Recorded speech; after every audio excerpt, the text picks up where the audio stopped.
Welcome everyone to tonight's Wednesday night live show. On tonight's show, we're going to stick to the facts and stats that mainstream media seems to keep out of the 24-hour news cycle. And here tonight to help us with this quest, and because I called it a quest, I'm going to call him our knight in shiny armor and the knight of the Royal Vapors Roundtable, Sir Charles A. Gardner. Wow, what a title. I'm a second stringer, guys. He was on the practice squad. We yanked him back. Tim, I need a sword right here. I need to knight him right here. I've got 3 of them upstairs. I don't have one on me right now, but that's funny. Would you want to be, well, now that the other Charles is in charge, would you want to be knighted someday, Charles? That would be something you'd be interested in? Hell yeah. Like, of course, that would be so cool. And I want to be a knight of the Garter, or all these bizarre UK things that they have. That would be super cool. I wouldn't mind it. I don't know what title they would give me for sir, whatever, sir of the podcast YouTube channel. But you can get knighted now just for being a celebrity. So that is true. That is which true. I'm not. Which I'm obviously not. No. But Charles is going to help us out with some of the stats and some of the articles. I picked 2 articles, Jim McDonald's article, which is a current one that was a week old. And then I said, let me dig back a little bit. And I found one from last year that was written about vape bans as far as all out bans, or just cities that are in states that have just banned flavors. So we're going to dig into those and go through the stats on there and share some of that information. The links to all the articles that we're going to talk about tonight are going to be in the header of the show there on YouTube. And Tim has got news and advocacy tonight. Tim, we're back. I get to play Tim's bumper. I missed Tim's bumper. So he's back. We're going to get to play Tim's bumper. And before we get into all that, you know what time it is, Tim? Hold on, let me think. Wait a minute. It's been a while. I was off last show, so I can't remember what we normally do. Hey, everybody, and welcome to this week's edition of the Wednesday Night Live Show. Yes, I'm back, fresh from Houston, Texas. It was hotter than, I'm trying to come up with a parallel. I just know that I had gotten rid of the heat in my life, and I walked right back into Houston, and it was like 96, 98, and it rained a lot. So, I didn't see much. I saw a hotel, a swimming pool, and a conference center. So I don't have any really cool stories from Houston. So at any rate, let's go down the list. Pam Spraggins in the house. Great to see you, Pam. How are you? Wonderful to see you, dear. We got Tom Morowitz. Good to see you, Timmy, and Tommy. And we got Anthony, and you got to roll your R's, folks. Estrada. Actually, it's a short roll. He's not like a double R, like a burrito. It's Anthony Estrada. Anyway, moving on down the list. Good to see Anthony. We got, let's see, who else? I guess. Oh, there's Steve's Vape. I was like, I know I saw his name because I had to reflect on how you're haunted by the pizza with the kiwi on it, John. And Steve, I think we've got you top, buddy. If I can find the thing that I shared last night with the group, I found a pizza with some pepperoni on it for you, and I'll share that with you in the chat. Yeah, just a little bit of pepperoni. Just a little bit. Anybody who likes pepperoni, I'm sure you'll appreciate this video. Let's keep going. Let's see, we just got a few people talking. Where's there's Stowe. Good Cheers from Berlin, folks. Thobe is in the house. Thobai. Is it by or B? Well, I don't know because from other countries, that the vowel accents are pronounced differently. Yeah, so it could be B. It could be instead of by. So I don't know. I don't want to be an ignorant American and just think that, we corner the market on vowel sounds. Addy Tooney. Good to see you, Addy Tooney. How are you, brother? Good to see you. Who else we got in here? We got Peggy at E6 Source in the house. Good to see you, Peggy. Mallory, there she was. I was wondering when Mallory was going to show up. I was like, I've never scrolled that far and not said, good to see you, Mallory. So I'm glad to see you, Mallory. Steve Todnam, good to see you, brother. Welcome back to the show. I think I got everybody. James R. the pirate is in the house. Oh, wait. Yeah. I missed it. I got you, James. I got you. There's your pirate. There you go. Arr, we got James R. in the house. Hide your rum, James. They're coming for it. Pippa's Live. Good to see you, Pippa's Live. Wonderful to see you always. And that's it. And I think I shared my how am I doing story at the same time. Somehow I squeezed all that in. I wanted to switch it up a little bit. Throw you off, keep you on your game. I wanted to keep you on your game, keep you sharp. You know what I mean, Tim? I was there being the loquacious fellow that I am. I think I overtalked that segment, but that's okay. We missed you, Tim. Thank you. We spent at least 5 minutes just I'm sure, I bet that was the most excruciating 5 minutes all of you had to endure. No, we when Tim is not part of the show, he is very well missed. I'm going to flip it. Say, I just so everybody knows, I don't normally do this on shows, but it's 7:00 here. And yeah, maybe I'm having a beer. Hey, and it is October. It is October. Oh, it's Oktoberfest. Okay, right on. Yeah, the hoppier the beer, the better. I love Oktoberfest. I always look forward to it. I talked about it last week, but and I was trying to describe why I enjoy it, but and it's just the toast. I love hearing the toast from all over the world, and everyone has their own Irish toast. They have German toast, Bulgarian, Italian toast, and it's just I love hearing them because they're just so funny. Some of them are just hilarious. I missed a couple people real quick. Rog, good to see you. People slid in right there at the end, and I was speed scrolling. And wait, we got the Beast Gamer in here too. So welcome to you guys. Sorry, didn't don't think I don't see what's going on. All knowing, all seeing. Yeah. Let us find out how Sir Charles' week is going. Yeah, I'm glad that you're treating me with proper respect. It's a good week. Yeah. Making some progress, and you all know I'm consulting now. Yes. So have a few projects. I was toying with the idea maybe I should just announce, like, look, guys, I'm just gonna offer myself up at minimum wage and work in a vape shop. Actually, I contemplate this from time to time because I would learn so much. Yeah. And I would love it. And I like people, not you guys, but I like people in general. And but I'm not there yet.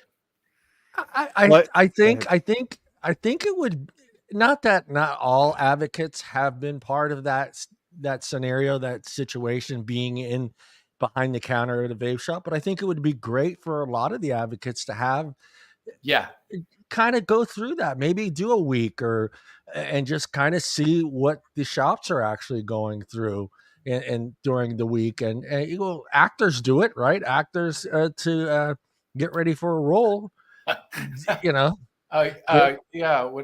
Method acting. So I would not be acting. No, I want to be another Mark Sliss. I guess I would have to get a dog, though. Good. I mean, he's one of my heroes, so I think, I think it would be brilliant.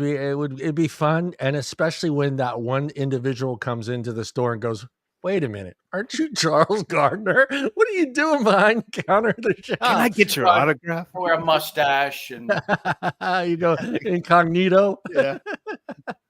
No, or you could just tell him that's your twin brother. It wouldn't matter, Charles. You'd end up on TMZ anyway.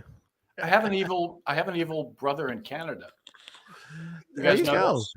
Oh, do you? An evil brother. It's Yeah, not yeah. Trudeau, is it? It's not Trudeau, is it? There's a Charles Gardner in the Yeah. government of Canada Oh, really? who says Uh, stupid stuff. Okay. oh, Okay. Antsy Here's your evil twin then. Off ah, with his head. off on his head. Yeah, he is a knight. He can do that. Not Charles, that's Charles's head. The evil Charles. Yeah, the evil. That's what I'm saying. Charles is a knight. He can have that done. You know, he can have that done. I don't have a Tim, sword. Tim, how's your week going, Timmy? It's good. It's a normal week, back to regular life, as it were.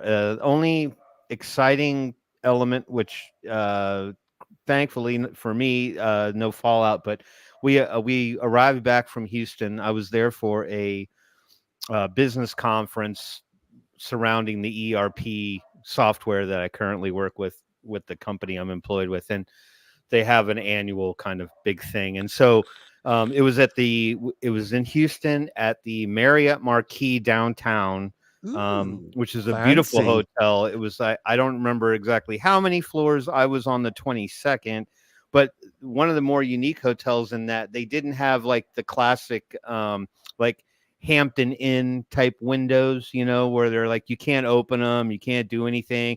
There may be like, belly button, to the top of your head. These had full blown floor to ceiling, like panoramic windows. And I was not, unfortunately, and you guys can look it up, Google Marriott Marquis in Houston and look at the swimming pool. But they got this really cool pool up on the 6th floor. But I was on the 22nd floor facing the convention center on the other side. And for as far as I could see, you could see the entire like Houston, landscape. Impressive as heck. But my boss landed on Wednesday evening, and promptly Thursday morning, she was deathly. Well, I don't want to use the word death. She was very sick with COVID. So I spent the remainder of my week testing with cotton swabs jammed up my nose, doing the at-home antigen tests. And luckily for me, I had no symptoms. I tested negative every time. So I made it through the storm, so to speak. But Nice. it's a good conference. Free food. Anytime you can go anywhere, Hey, get fed well, I'm all about it. Yeah. yeah, and I challenged him to get into the pool, and he did take a picture at the pool I drinking. took a picture of the pool. Of the So pool. yeah, so they had an infinity pool on one side, and then they had this big old lazy river. And I didn't even realize it because the picture of the hotel online actually has it upside down. They took the picture from the other side of the hotel, I guess. Yeah. But the lazy river and the island in the middle are in the shape of Texas. It was kind of cool. Yeah, it looked like the state, but it was. I'm like, it was upside down, so it didn't register. And then I happened to see a picture from one of my associates' windows, and I'm like, oh my god, it's the shape of Texas. Yeah.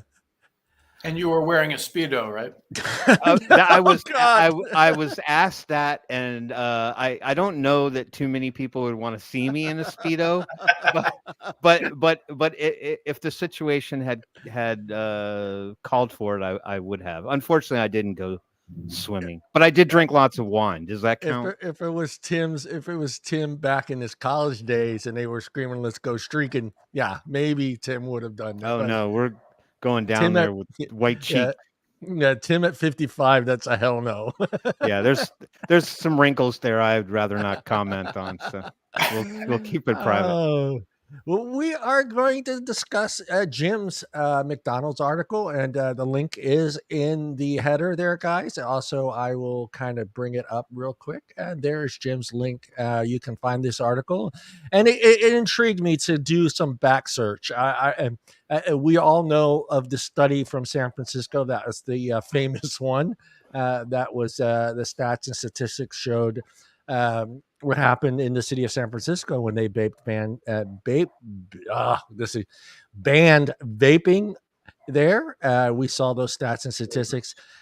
And I want to start off with one of the quotes in there, and it says, "New research funded by the FDA and the National Institute of Health, the NIH, shows that flavored vape bans led to decreased vape sales and increased cigarette sales.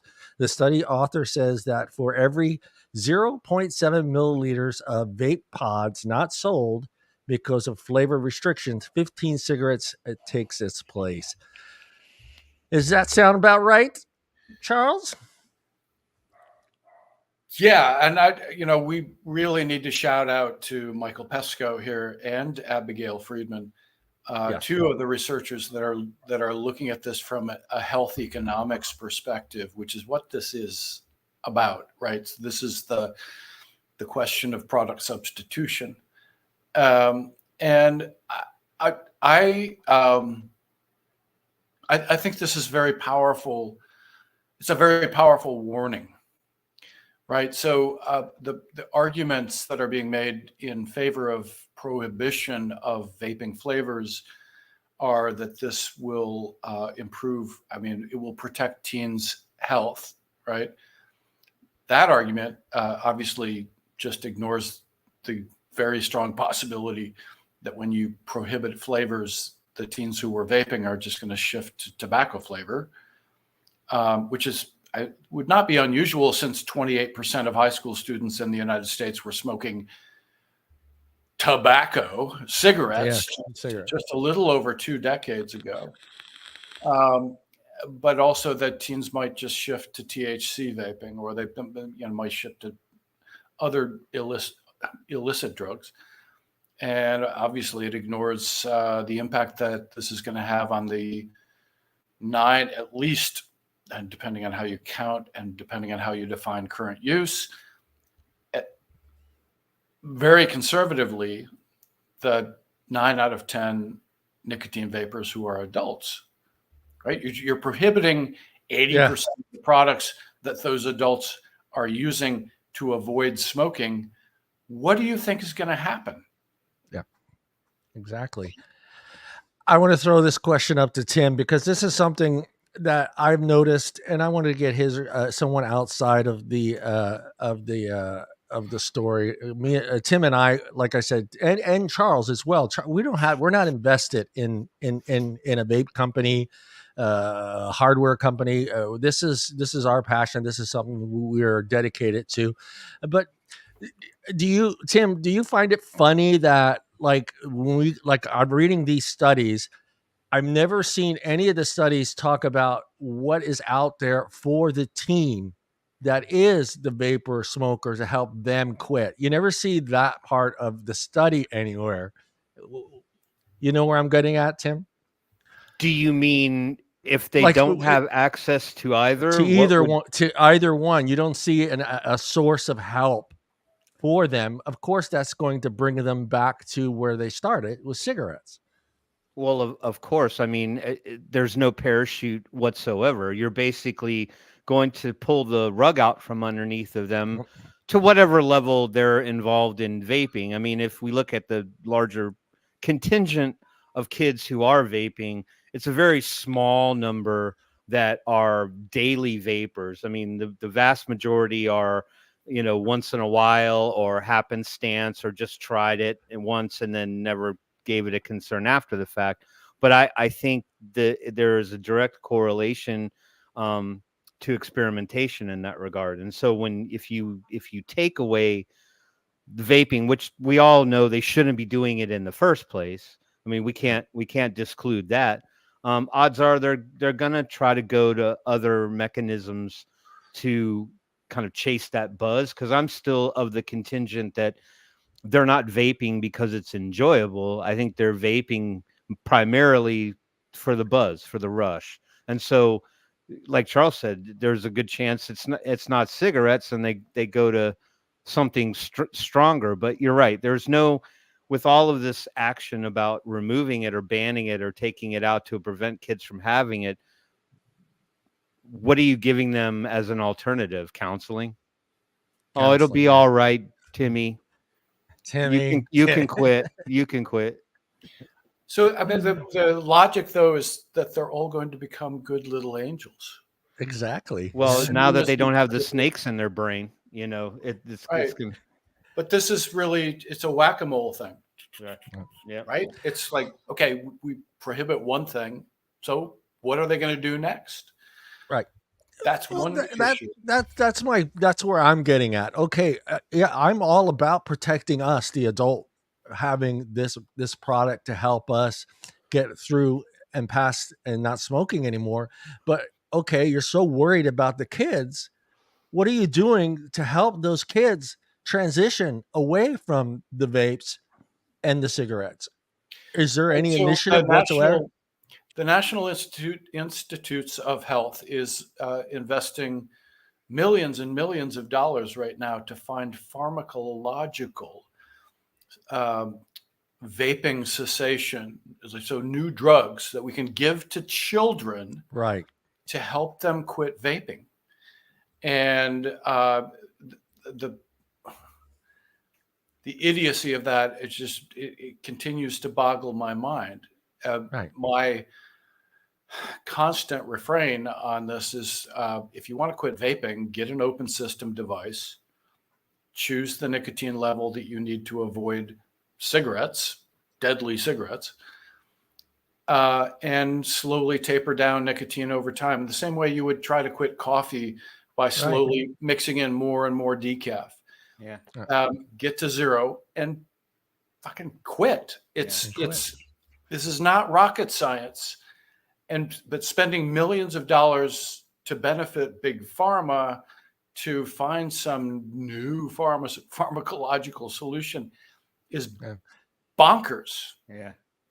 They're already medicated enough, right? Exactly. I was just going to say.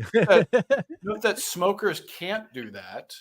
Yeah. And note in addition that probably 5 or 6% of U.S. teens are on ADHD or autism meds. Right. And a similar percentage are on anti-anxiety meds prescribed and taking them daily. We were like medicating our children up to the gills, and we're worried about nicotine. Yeah. It's just because there's no way that we are going to see in our lifetime the FDA promoting teens to use the patch, use the gums. That's not going to happen. But so I'm a little unclear on this. I think that doctors can prescribe a nicotine patch to a teen who's smoking in the United States. At what specific age, though? I mean, there's got to be an down age. To 14 is the number I have in my head, but I just can't verify this. And I know that's the case in the UK, but obviously nobody's worried about nicotine harming their developing brains then. Right. Well, that's why I'm saying that, because now it's not no longer the cigarette that is the killer. It's the nicotine. That's the push now, is the push that nicotine is evil. It is the thing that is causing all these problems. And to me, it's like, okay, we have these teens. You're taking vaping away from them. You're taking flavors away from us, and you're taking vapes completely away from them. What are you giving them to help them with that? They have the same problem we're having. They've gotten an addiction now to cigarettes, to vapes. How are you helping them transition from that problem? But it seems like there's no alternative for them at all. All right, so we need to remember what the numbers actually are. Well, the numbers are super low, which is probably not concerning. So 2022 CDC's National Youth Tobacco Survey, the number, we have 27 million teens. So they never give the denominator. How many teens are there? Yeah. So that's the denominator. So out of 27 million teens, the number who are current users of nicotine vapes is 9.4%. What percentage of them are using flavored vapes? Well, up until a couple of years ago, it was 80%, right? 80 or 85%, according to some. Right? That's 8%. Right? So the number of teens who are drinking flavored alcohol is actually the same percentage. Right. I mean, this is whataboutism, but just come on. There are thousands and thousands of flavored alcohols. But then, so 8% are vaping flavored e-cigarettes. And so we're going to prohibit flavors to protect them. but 4% are vaping nicotine frequently, which is 20 or more days per month. So about 3.6% are vaping flavored e-cigarettes frequently, and 2.6% are vaping daily. Those are the kids who may have a dependence. I have a very strong suspicion that there's a strong overlap between those kids and the kids with ADHD, autism, bipolar, or chronic anxiety. Because my assumption would be they're self-medicating. Right. Self-medicating. Nicotine actually reduces those symptoms. But yeah, I looked through a couple of the studies too, because I was kind of looking to see if they showed that, when there was a ban or there was a flavor ban, that a percentage of those adults also went back to cigarettes. I was kind of curious, okay, how many of those actually went and tried the patch and went or tried the gums or went, because there's no study that shows that, and which is, I'm sure it's easy for them to get that information, because most of the time that's a scanned item. Nicotine patches are a scanned item. I don't know how many of the stores share that information, but and the gum as well. But I'm sure there are other things that you can go get. What's the name of the pill? Chantix? What's it called? Chantix? Well, it's banned, right? They took it off the shelf. Banned. It's banned in the United States, but there are some other drugs that you can take in the United States now to help you with smoking, though, right? Bupropion, yeah. So those varenicline is Chantix in the United States. It's Champix in the EU. It reduces cravings and has some. For some people, it has some extremely unpleasant psychological effects, but for most people, it doesn't. Right. And what was I going to say? So the bugger. Sir Charles. You triggered me.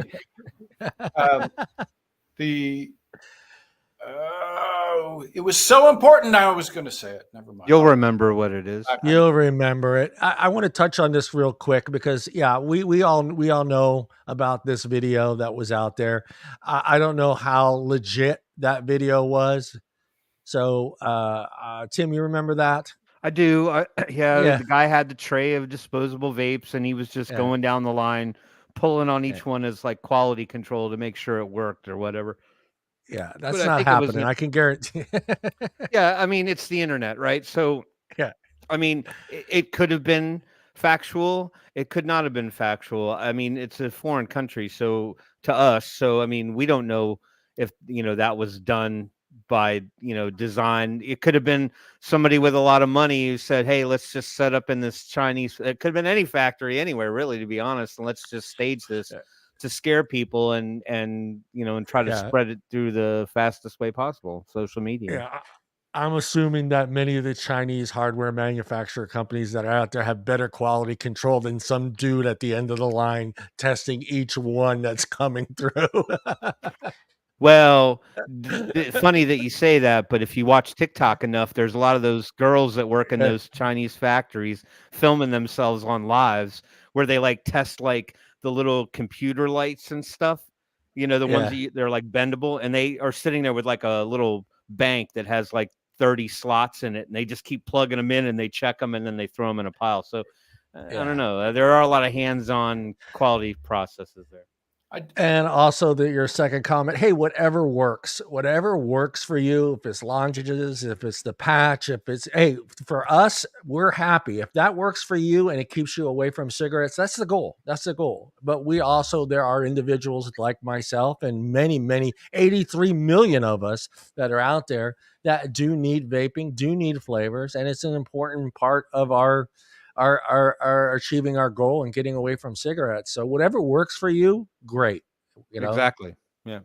I did want to make an observation because my brain just started working again. It was that I've been seeing on social media more and more frequently now people making snarky comments about seeing an adult vaping. Okay. Yeah. And the most common refrain is they're vaping like a teen. And I have had a strong suspicion that for a long time now, that at least in the United States, that most people in the public think that most vapors are teens. Sure. So, I mean, in terms of the numbers, we also need to address that, which is the latest numbers from the National Health Interview Survey show 17 million adult nicotine vapors. They don't give that number; they give the percentage, but that you have to know there are 260 million adults in this country, which is, by the way, 5 times more adults than in the UK, and it works out to be 17 million. But we definitely know how many teens are vaping nicotine. Yeah. Well, That's 2.5 million, but that's the inflated number. It's the public health is using 2 completely different definitions for current use. That drives me bonkers. Yeah. One of the things that drives me bonkers. And so there are, I mean, adult use dwarfs teen use. And getting back to the flavor prohibitions, if you're prohibiting something that 17 million adults are using, there are going to be some unintended consequences. Now, Lindsay Stroud, the wonderful Lindsay Stroud, has been looking at a different CDC survey, which has an abbreviation that I can never remember. It's like BFF, like best friends for life, or what? Yeah. It's something like that. And the number in that survey is 20 million adults, and that's actually adults. That's actually close. That's very similar to the Gallup poll that came out 8-9 months ago, just surveying people by telephone. So 20 million adults dwarfs teen use, right, by any measure. But most Americans think the opposite. They think this is a teen issue, and that's part of why this drive for flavor bans seems so important for most American, most of the American public. It's just a teen thing. They have no idea that, adult nicotine vaping increased from 2 to 17 million over the past decade, and adult smoking dropped from 44 million to 28 million over the same time period. Do you think, though, that that the reason why that perception has been kind of brought to the forefront is because that's the visual, or that's the information that people have been more privy to since sort of like the increased awareness around vaping and kids getting involved with it? Because if we look at the landscape or the topography of vaping, I mean, confidently, all of us here on the panel tonight can say, I mean, at least myself, I mean, it's been over 10 years now. I mean, vaping's been around for a long time, 20 plus years in totality, more, probably mainstream commercialized for, over a decade. But I guess my point is that nobody really even knew what vaping was. I mean, I'm talking about the public at large, right? And it wasn't until this exposure on social media and in the news and the issues surrounding kids and the Juul kind of became sort of the catalyst there, because it was the thing that they were finding their kid with. And then you transition to the disposable element of it, that's happened and, the really kind of bloomed in the last 5 years, let's say.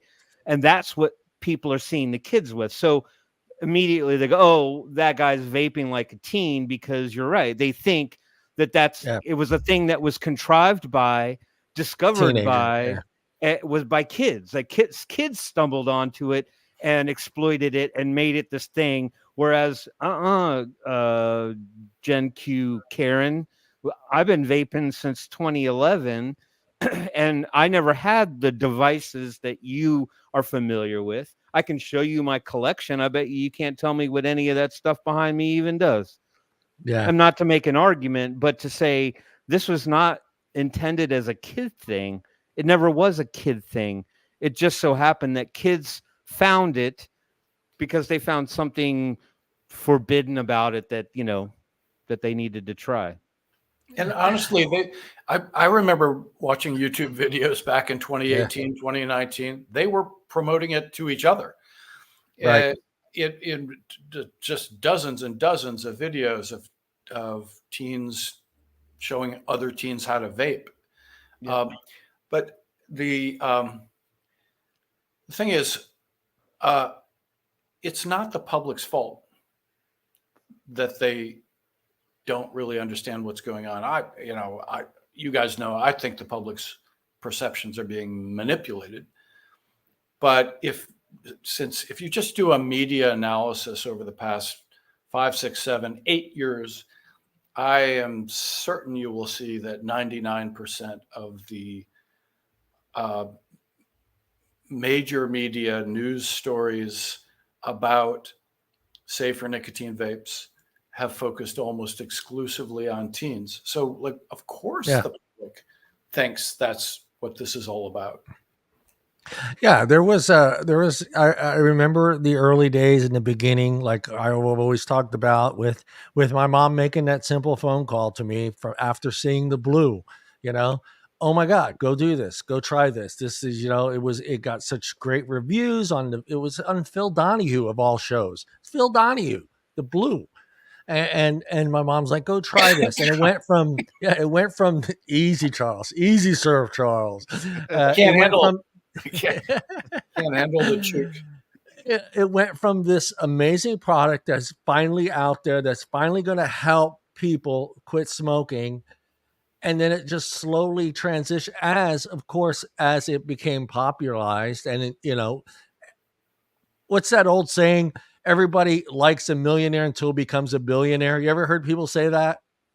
You never heard that? The millionaire is always a great guy because he worked hard to get to be a millionaire. But once he becomes a billionaire, now he's an asshole, you know? So it's just like, it seems like that transition for hate towards this product started coming along as it started becoming more of a $1 million product, a $2 million, to $1 billion industry it is today.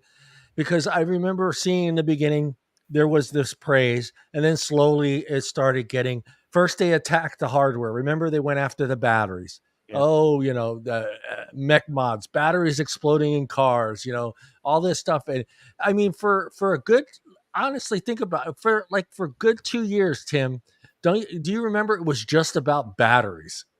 It felt like it was of course, because, you know, the media picked up on it, and there was some, you know, unfortunate situations where people had batteries in their pockets and were caught on closed circuit televisions at stores, you know, with sparks flying out of their pocket. And everyone wanted to immediately go, you know, kind of have like the Samsung Galaxy, you know, Note 7 travesty, where the batteries were just, you know, melting on planes and stuff like that. And so everyone wants to blame the battery. Now, different scenario, you know, a user can't touch the battery in a phone, but we knew right away that, you know, the people that, you know, were experiencing that just didn't really have a lot of education about the proper handling of those batteries, and that, you know, by touching the 2 points of contact, you know, you're probably going to get some venting and bad things to go on. And so, but people don't want to listen to the rationale in that. They just automatically thought, oh, these are the most dangerous things on the planet, that if some kid's holding this in his hand, it's going to explode and it's going to be travesty everywhere. When you really look at it, they would take one coincidence of that happening, and that was a representation for every device that could possibly exist. When I'm like, the same shit can happen to that little 2-wheel hoverboard thing that your kid got for Christmas that had poor wiring in it or just shoddy manufacturing practice. And in fact, that was on the news, where those batteries were catching on fire. But no one really don't ban hoverboards. No, they went right for the jugular. It's easy to search for stories about e-scooters in New York City. We've had about 10 deaths. We've had dozens of residential fires from e-scooters, lithium-ion batteries catching fire. This has killed people, and it is causing a lot of discussion in New York City, but nobody's banning them completely yet. They're trying to switch over to safer batteries. There are safer lithium-ion batteries than some of the more dodgy ones that some people are using in their scooters. I remember just a couple of years ago talking to a woman. So I was waiting for the hotel bus to come and pick me up at the airport. I was in Atlanta, and started chatting with the woman there, and she had just become the director of a network of like a dozen retirement homes for people who were really very elderly. And she had previously been the director of a different one that just prohibited smoking altogether. But she was worried about in her new role, she was taking over a network of a dozen retirement homes for elderly care that allowed smoking, and what her concern was that they had to separate the smokers from the non-smokers, especially those with COPD, right? Because they were on oxygen, and they had to set up a system where somebody on staff would check out a cigarette lighter and take it and then have to check it back in. And I just kind of stupidly asked her, like, what for the elderly care of people with COPD, why don't you just give them e-cigarettes? She said instantly, this came across, and you could see the look on her face. No, they explode in your face. Oh God. Yeah. Well, yeah, that's the media, and one of the things I want to read, the relationship between vape flavor restriction and increased cigarette sales, and its consistency across cigarette products, age profiles. So that's something that we were just kind of talking about. Why do you think that part of it is kept out? All ages. Why is it always focused on there, and why do lawmakers themselves not see that themselves? I mean, I know it's kind of a silly question. They don't want to see it, but you think that fact is also told to these lawmakers, the people, the FDA, your councilmen, your congressmen, your senators? They have to be well aware of that. It's all ages. It's not just affecting teenagers. Tim? Well, I think that, it's all about votes and power, right? I think probably in their closed chamber, they understand the fact that, it's that you could be taking an adult who was on the path to quitting smoking by virtue of vaping, and they know that there is a very strong possibility that they'll return to cigarettes. And we all know that there's not really too much that they can do about cigarettes and removing them from the market. But I think when they have to stand and face the camera or sign their name on a dotted line when it comes to legislation, they're going to look like the hero if they, sign that dotted line saying, I support this bill to ban vaping, because to probably the larger contingent of their constituents, to them, that would seem like that's a just and right thing to do, that he's protecting everybody by banning vaping. Yeah. I mean, Charles, do you assume the congressman, and I'm sure the FDA knows this San Francisco study. They probably have heard it over and over and over again by us. No, well. Why isn't that got into mainstream? That's what I'm saying. Why isn't that in mainstream? Why isn't even Fox picked that up? Policy is never evidence-based. Policy at best can be evidence-influenced. Yeah.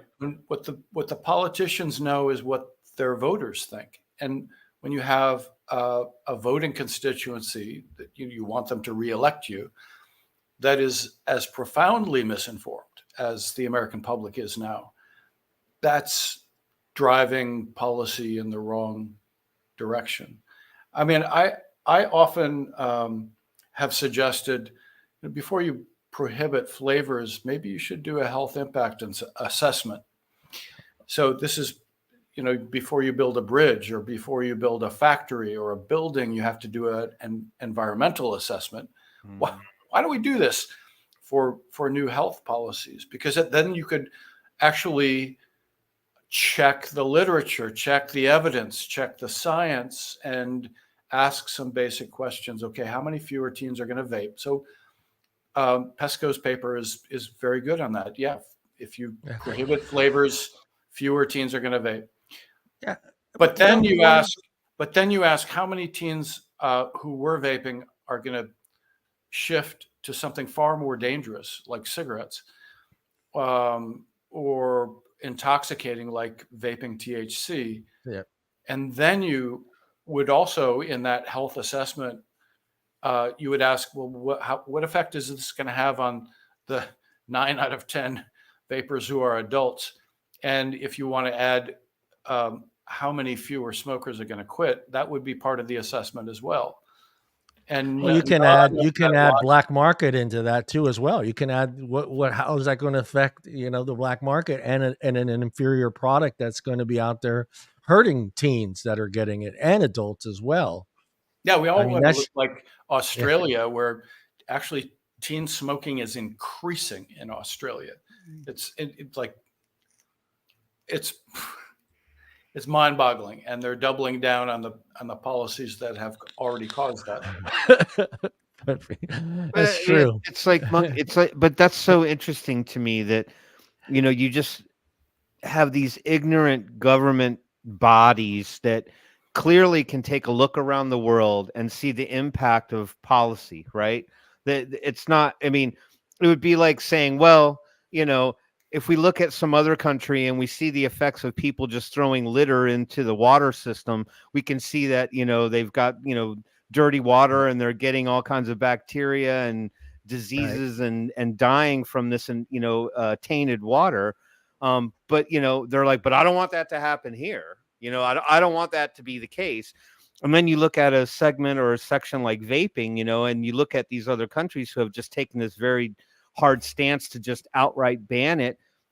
You see the black market grow and grow and grow. And then you see, people, reverting to things like cigarettes and stuff like that. I feel like legislators have just lost sight of what it means to help people, do something for the greater good. And they don't look at, like you said, both sides of the argument. So they, why can't they just look at another country and go, well, you can see this country banned vaping and you can see the negative impact that it's had on society in general.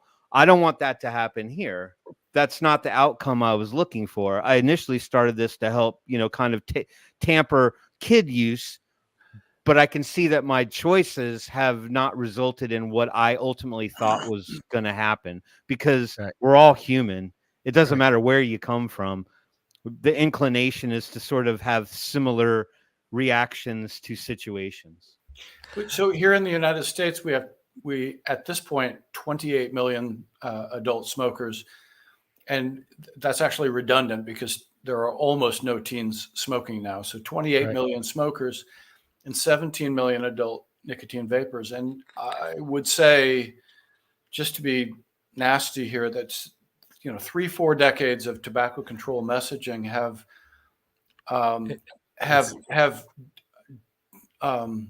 completely destroyed any compassion that policymakers or the public may have towards smokers, or people who quit the wrong way. Yeah. Well, I always wondered, where are maybe it's out there, I haven't seen it, but where are any of the stats and statistics for India when India banned cigarettes? No. There isn't. I would love to see that, because they have a huge population there, and there was a huge population that was vaping there. I would love to see those numbers, because we know they have about 100 million smokers. So remember, they're like whatever their population is right now is like 1.3 billion. Billion, yeah. But that's cigarettes, and then another, I don't know how many people who smoke biddies. You know what biddies are? And Smoked them before. and they're and then Hookah's big there too, correct? and then like 300 million people who are using really toxic oral smokeless forms of tobacco, pan, gutka, other products. There's like so many different names for them, and that really do like, unlike American chew, and very definitely unlike snus, really do increase your risk of craniofacial cancers. It's because of like the slaked lime and so on. And but that's 100 million people. 100 million. Right? That's And that's not even counting people who are smoking biddies. I tried biddies a couple of times when I lived in India. They're really harsh, and they're really wow. quite. If cigarettes are harmful, they're probably even more harmful. Yeah, well, there's no filtering system on it. It's just tobacco and basically an olive leaf stitched shut. I mean, I remember being in high school. One of our friends, Praveen, we would hang out at his house, and he would go down and scarf his grandfather's Manish Gandhi beaties, and we would hide up in Praveen's bedroom, and we would all. And I swear, it was sort of like a poor man's joint. You know what I mean? It was like, the way that it looked, it was like, you kind of held it like a joint. But anyway. But what we don't know is how many. Maybe like somebody like Samrat would know how many adults are using nicotine vapes or any other safer nicotine alternative, and how many teens. But one of the impacts of a prohibition is, you're no longer collecting data on. You don't have sales data. You don't because it's all in the black market or the illicit market. Black market is not politically correct, friends.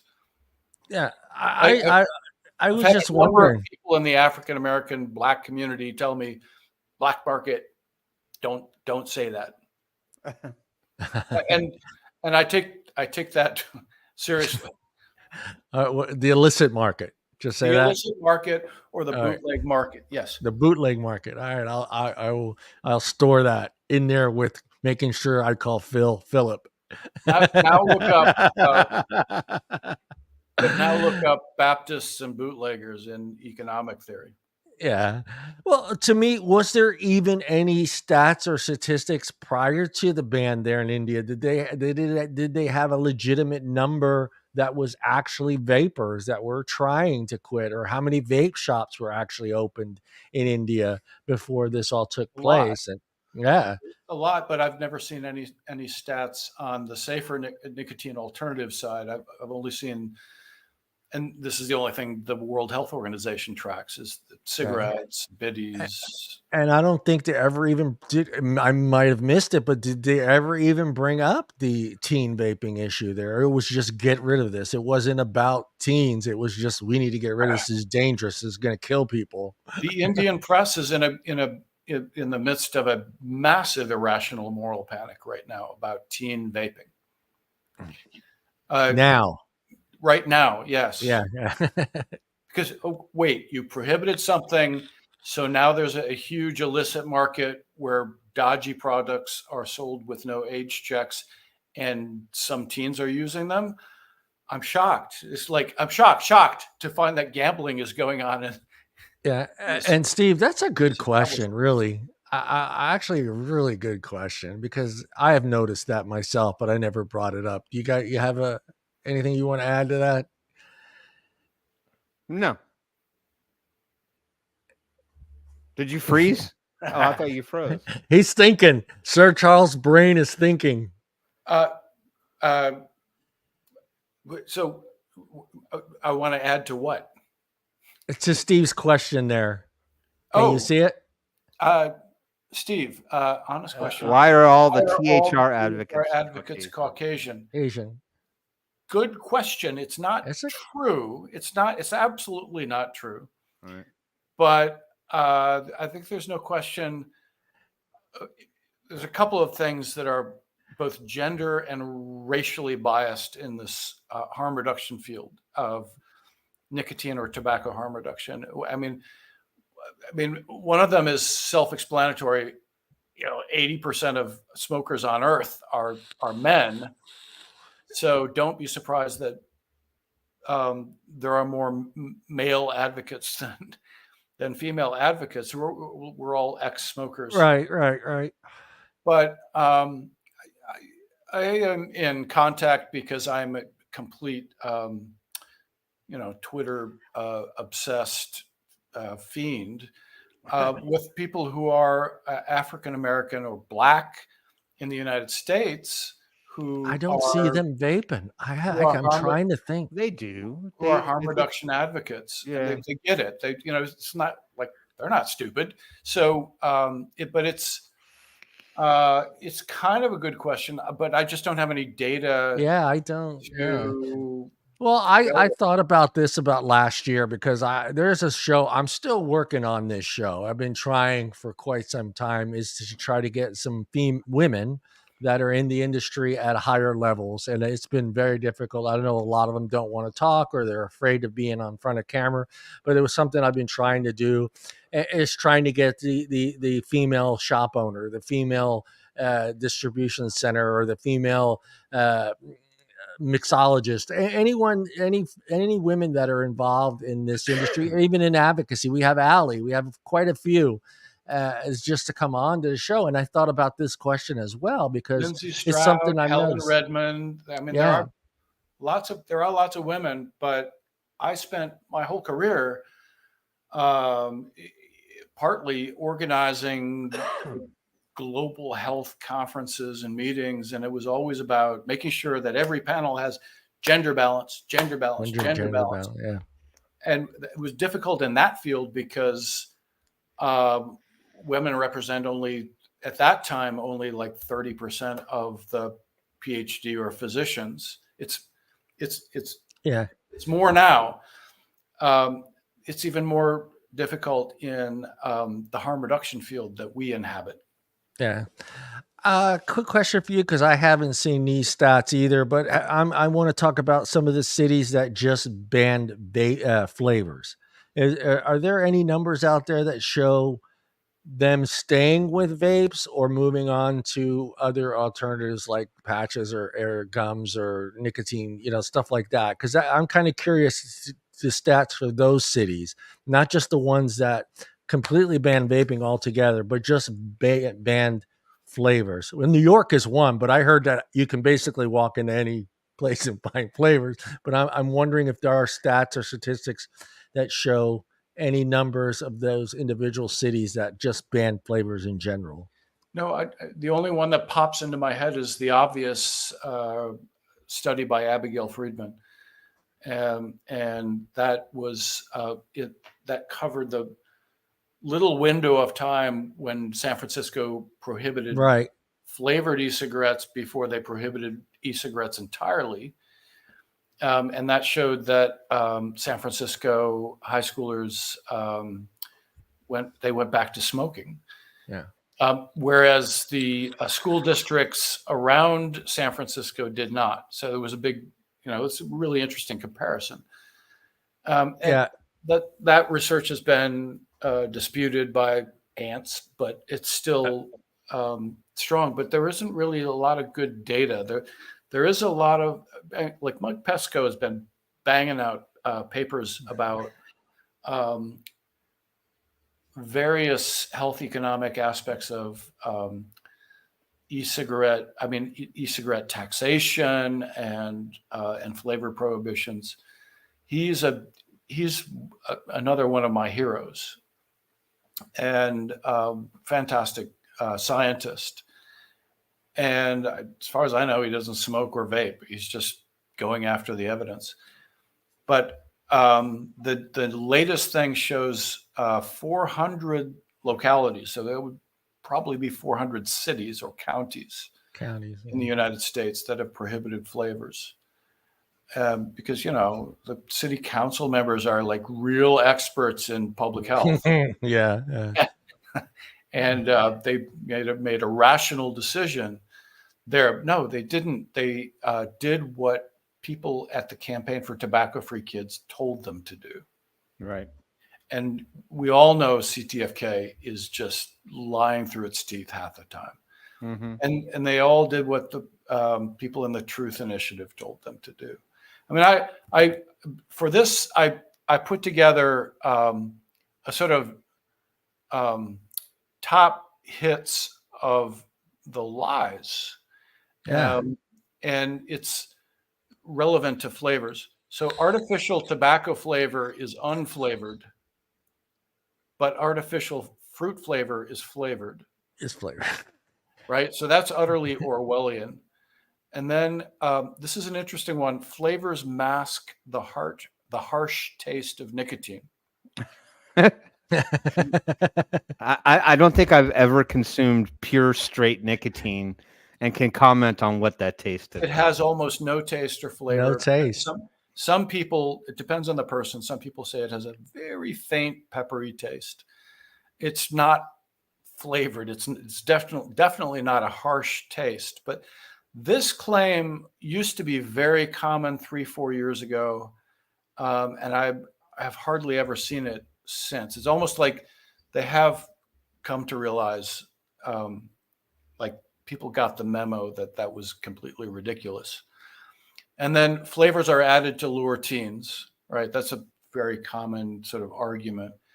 Adults don't use flavored e-cigarettes. And finally, prohibiting flavored e-cigarettes will reduce teen harm.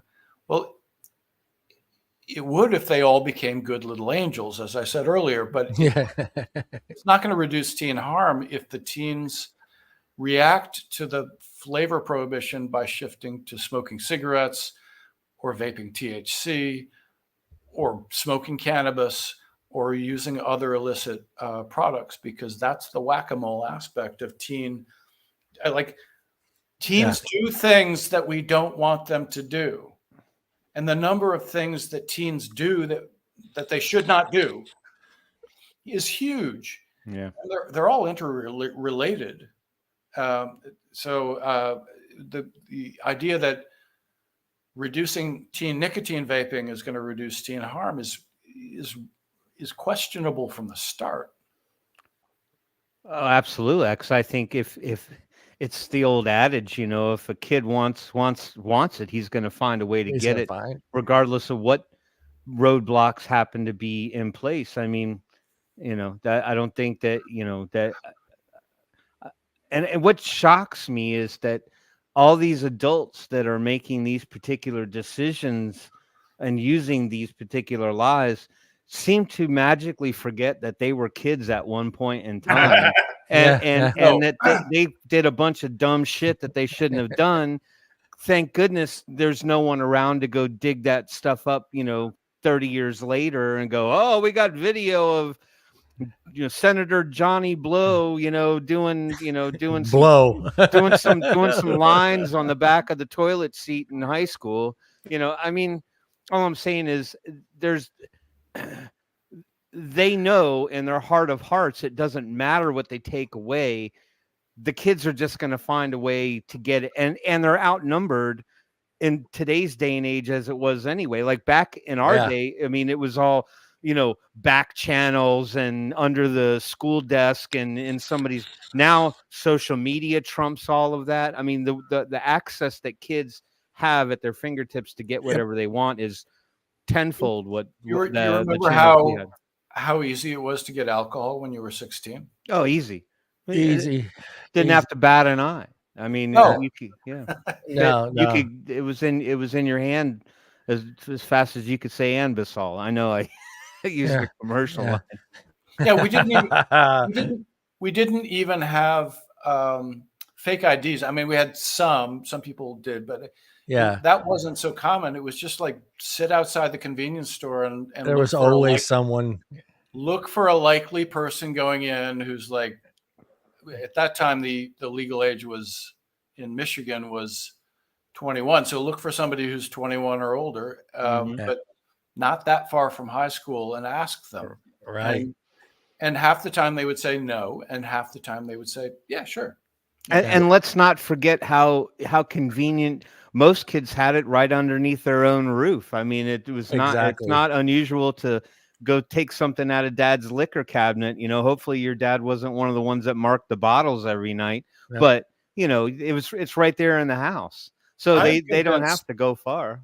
Yeah, that was the main reason I never had alcohol in the house, because I remembered that when I had children, I was like, okay, I told my wife, if there's a bottle of wine in here, we drink it, all of it. If there's a 6-pack in here, it's drunk. We don't, it's not going to sit in there. So my house, even today, the kids that still hang out with my kids go, your house was the house for all the junk food. So if I wanted Pop-Tarts and Ding Dongs and popcorn and fruit roll-ups, you're the house. But if I needed alcohol, it wasn't your house.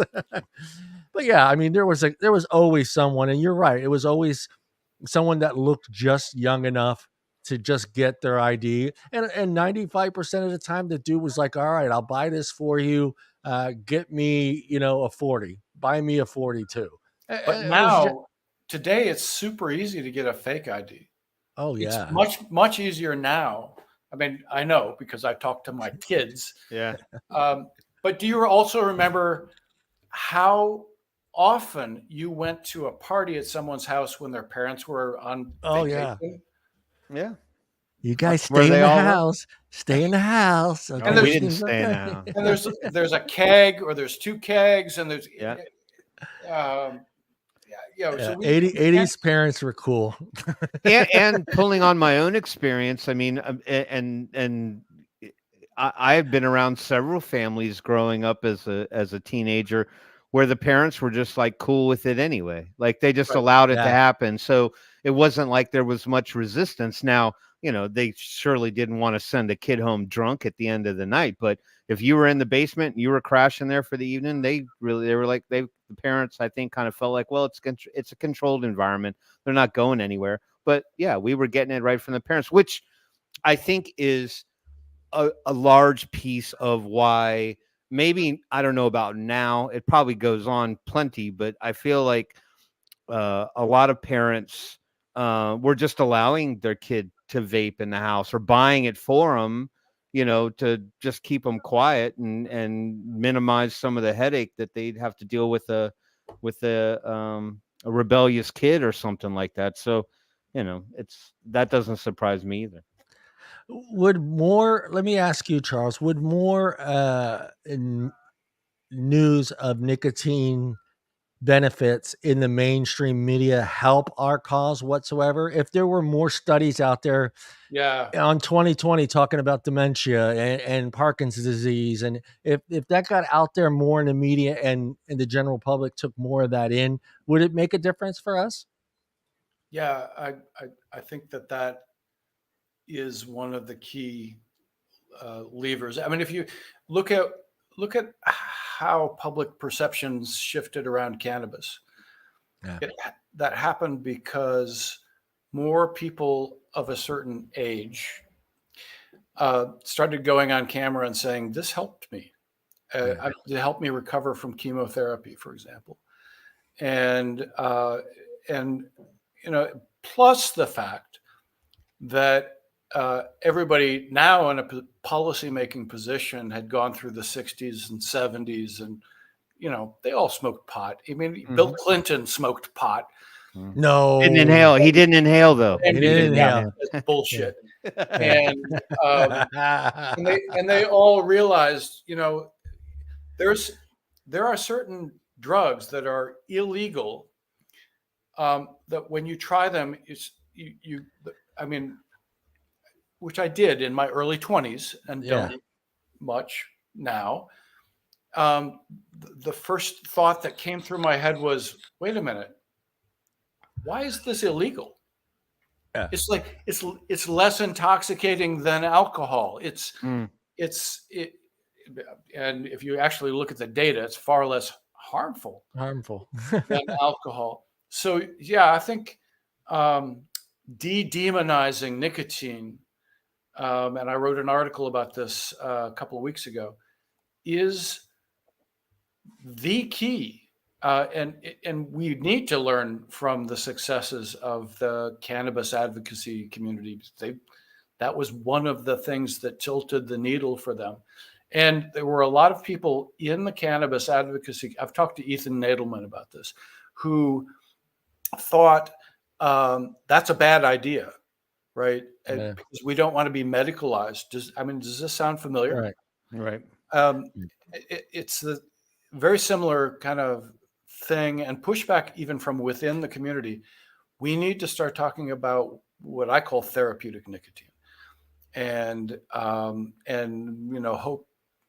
Yeah. Hope that Newhouse's study on Alzheimer's, for example, and nicotine patches proves the point.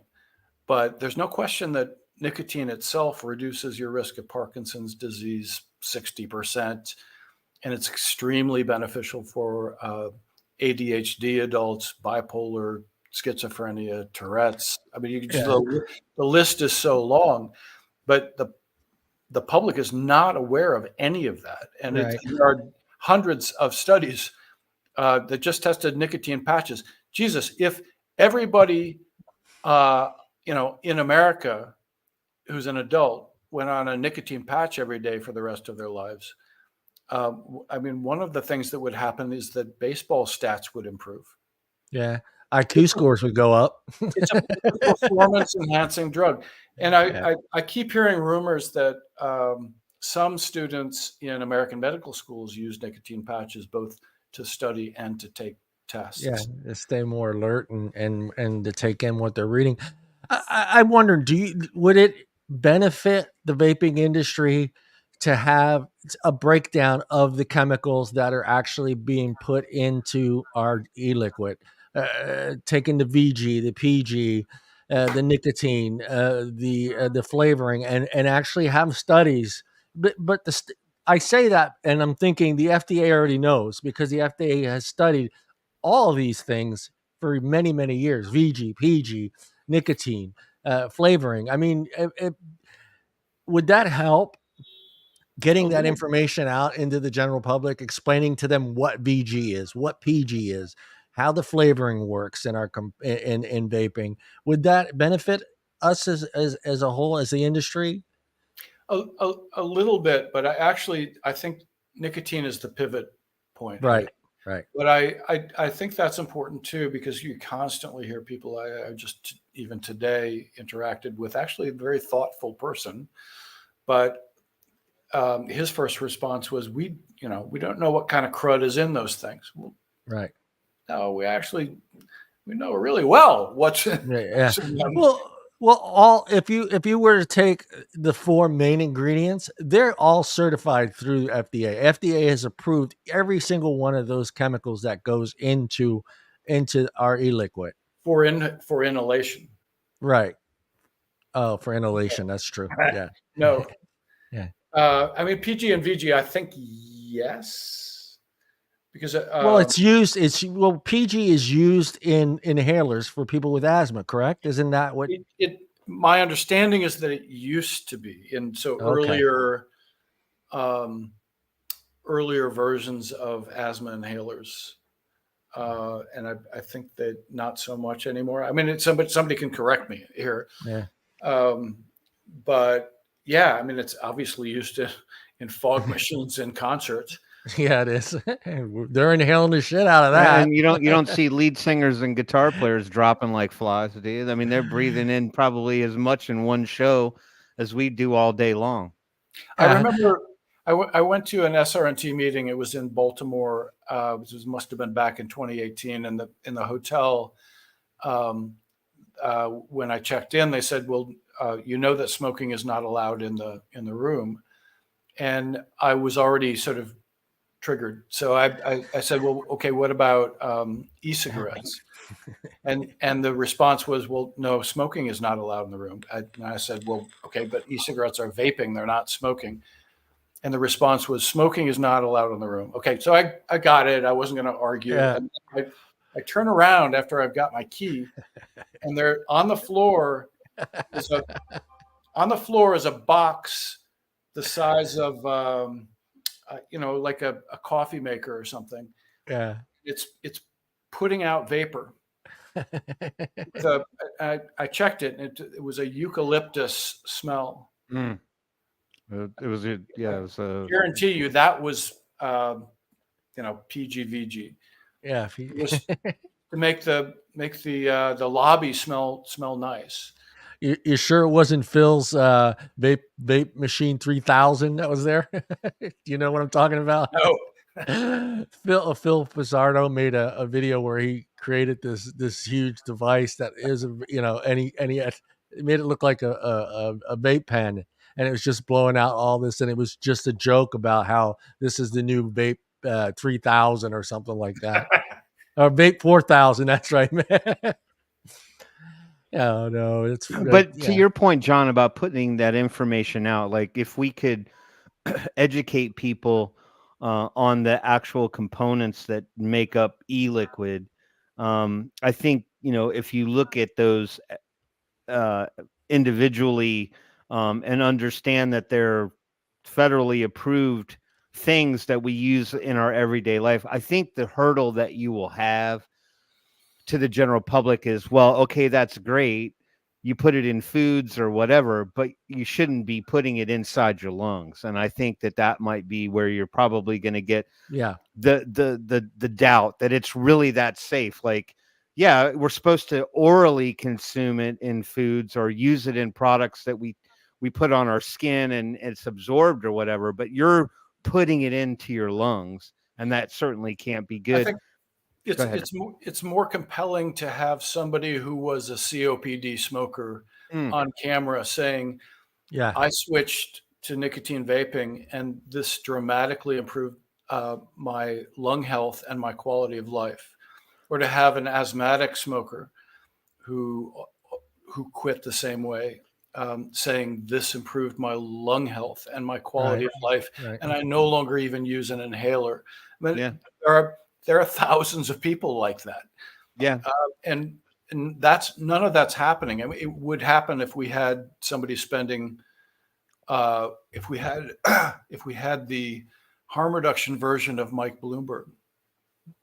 Well, that's always been my argument. And I get that people don't want to release their medical information to the general public, but I think based on the premise alone, I'm surprised that there hasn't been more of an exhibit, if you will, of people going, here's a picture of what my lungs look like 5 years ago when I was diagnosed with COPD and my health was failing to the point that I was on oxygen every day. I've been vaping for those 5 years, and now here's a picture of my lungs today, with vaping, and let people see real evidence in front of their face. Not to say that, vaping is a cure, but it certainly improves your overall health outcomes by not smoking. And then, some might still want to argue, well, that certainly still can't be good for you. Why didn't you just quit? Well, the point is this helped me to quit smoking. But look at what my lungs look like 5 years ago and look at them today. These are my x-rays. You can see a dramatic difference. I feel like somewhere the rubber has to meet the road and people need to see it. They don't want to read numbers. They don't want to see, fractional numbers that explain some, isolated subset that proved this or proved that kind of thing. So back in the 80s and 90s, when the HIV/AIDS epidemic was in full tilt, HIV/AIDS advocates, their first priority was to change research priorities, or one of their first priorities. And they had demonstrations on the NIH campus, which would be post 9/11, that would be impossible now. So they had smoke machines there, and they put up fake tombstones and so on. Larry Kramer called Tony Fauci a murderer, and they later became friends. It's a great story. And it actually had an impact. It actually worked. And that needs to be one of our priorities. So here we are spending $360 million a year every year in the United States. And by the way, 85% of all tobacco control research on Earth is conducted in the United States. Right. It's because of the master settlement agreement. And so that's a ton of money. And why someone has not Yeah. taken it, just recruited 100 people who have been vaping for 10 or more years and who also have their medical records from when they smoked. Exactly. Yeah. And then obviously you can get their medical records now, their lung health, their cardiovascular health, and so on. And why? That's one of the most obvious research questions I would ask if I had some of those millions of dollars that funnel through the FDA from big tobacco to the National Institutes of Health, National Cancer Institute, National Heart, Lung, and Blood Institute, and so on. If we could demonstrate on the NIH campus now, we should be demonstrating to change their research priorities, to ask questions we want to know the answer. I mean, obviously, we want to know. Yeah. Well, let me ask you something, because there was an article that came out. I think you posted it. You were talking about the different universities that were getting funding from the government for research on was it nicotine or vaping in general? I think it was vaping. Was it vaping? Charles? I can't remember. Well, where I'm getting at, I can't. Yeah, it's not triggering a memory. So, okay, I remember seeing something talking about the different universities that were actually getting money from the FDA for doing research, and I think it was on vaping, and it was a few schools. I'm wondering. Yeah, Jonathan Foltz just got $20 million. Okay, that's where I'm getting at. Is there a way for the industry itself to force the FDA to maybe pick a school or a university or a corporation that isn't focused on the negative, that really wants to be down the middle, Switzerland, and with no predictions or convictions on what vaping is about? Is that possible for us to do? Or no? Yes, and actually, Jonathan Foltz, Dr. Foltz, huge grant, 5 research centers, and he's a good guy. Okay. Right? He's on the side of good and light in this. And he's still a skeptic to some extent. Is this someone we could get on the show, Charles? Do you think it's somebody we could get on this show? I see the smile. There's still so much. If there's still a thing, and there will be for some time in the tobacco control echo chamber community, where if you come out too publicly in favor of harm reduction, you'll have a hard time getting your next scientific publication published in the journal. You won't get invited to the next scientific meeting as a speaker. It is really dark. I mean, this is really, really dark. Maybe we'll wait until after he's done with the study. But it's not one study. It's a series of centers that are going to continue for years and collect all kinds of, and do a number of different studies. This is super good that he's in charge of that. And if you can get him to come on, that would be great. Okay. Yeah. I mean, what scientists have you had on your show? None yet. Like Jazz Aluwalia? No. Nope. I mean, yeah. Who just did a Reg Watch thing. I love Jazz. And David Sweener. I mean, there are some people who would potentially come on your show. Well, yeah. So not scientists, but we have had other doctors. So doctors, Colin Mendelsohn and others, that have a lot of knowledge inside the medical realm. That's you're answering, my question. That you have talked to people with more cred than I have. Yeah. I maybe where we missed the mark on that was just sort of feeling like there was a lot of resistance to them wanting to come out and openly talk about it, maybe for fear of retribution or being blackballed within the scientific community. I wanted to talk about, well, Steve Todnam had a question. I don't know if anybody could answer that. I don't know if you brought that up, John, but this one, Yeah. I don't know anything about the device Yeah. Zeller's, but I knew about Bloomberg. It's got his Yeah. own little device, but is Zeller's Isn't he device the going? device Zellers? I don't even know what it is he's backing. I didn't even know. I I thought he am. was just a blowhard. I thought he Are was you just a talking about blower. Mitch Seller? Yeah. Yeah. I'm not aware of him being involved in any device, but there's that what's it called, Halo or something that is in Bloomberg's investment portfolio. That is a vaping device. Zeller could be putting some money into that. Yeah, he might be. Yeah. Yeah, very cleverly gives you the amount of nicotine that you need at the start, and then automatically reduces the level of nicotine you're going to receive over time. It's very much what you could do yourself if you wanted to, but it forces you to do that because nicotine is the demon devil. The demon.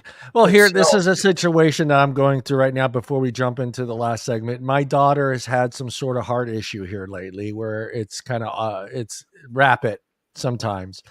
And she went and saw the doctor. She did her test and she did the scans and all this stuff. And they told her to quit vaping and to use the patch because she quit smoking she quit smoking using vaping. When she let them know that she was a vapor, the doctor automatically suggested that she should take the patch. And I was trying to explain to my daughter that doesn't make any damn sense to me whatsoever. So, but I don't know the complete story of her history, whatever's going on with her heart. But they're saying having an atrial fibrillation or PVCs. I'll have to ask her to tell me about that. I just thought to myself, I was like, well, wait a minute. What are they blaming the vaping for your heart condition? If it's the nicotine, then why are you still getting a nicotine patch? That doesn't make any damn sense to me. Right.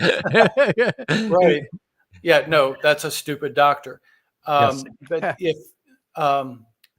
if you have a severe heart condition, which I hope she does not. She doesn't. No, she doesn't. Then you shouldn't use caffeine or nicotine. Right. She's cut off of caffeine. She stopped caffeine just because she wasn't told to, but she's like, I'm going to stop caffeine. So she started drinking decaf coffee and tried to give it to me. I'm like, you keep your decaf in your cupboard at your house. I want straight espresso here at the house. Did they put her on a treadmill?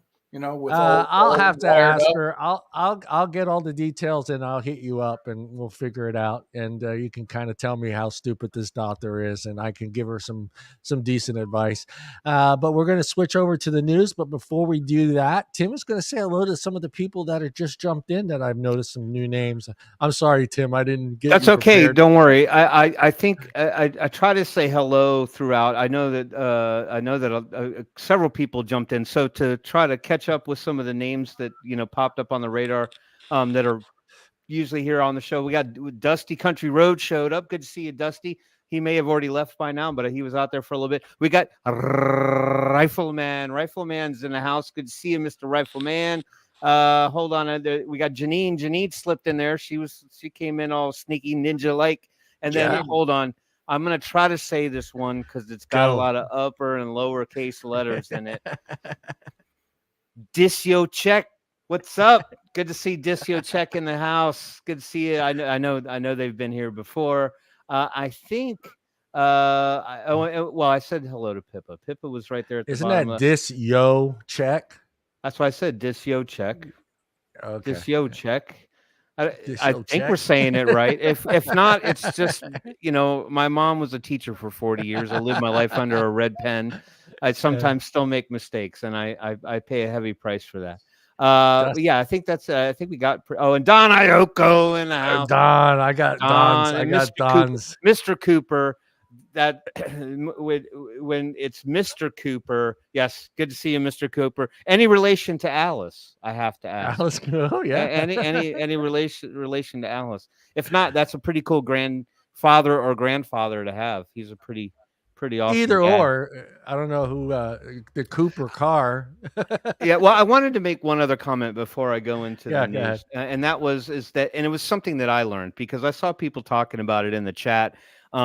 Slogans that were put out, obviously, to influence decisions, maybe poor choices, and it's even on cigarette packs in many countries. Is this perception that a smoker just has these blackened tar lungs, that are evident. And while I think that is certainly a possibility, but I learned that even smokers, lungs removed from people who've smoked for years, don't all necessarily look, tar pit black like that. I think that those were imposed to sort of kind of sensationalize the idea that if you're a smoker, this is what your lungs look like. And the reason why, I thought that too, because I had designed a business card I thought about making to talk to engage people about vaping, to start the conversation.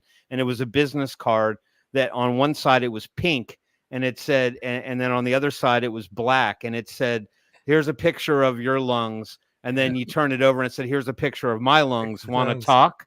And then everybody was like, that's not true. Not everybody who smokes lungs are black. Those were pigs' lungs that were put, in a video. And I'm like, so I did some research on that.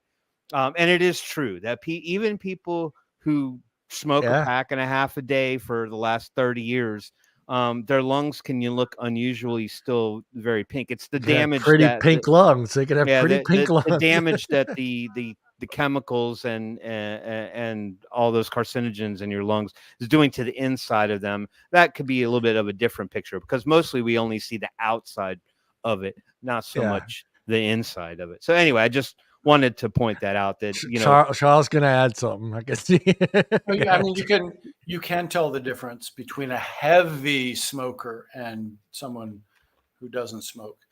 And I know this because I have dissected people. Yeah. Legally. Sir Charles. In medical school. He got past the frog in science class, we understand. And and I used to teach anatomy. I used to teach med students anatomy. I mean, you could tell the smokers, but but they're dead. So there's no way to ask them how many cigarettes they were smoking. Yeah. Hey, wake up. Some of them had smoked. All right, cool.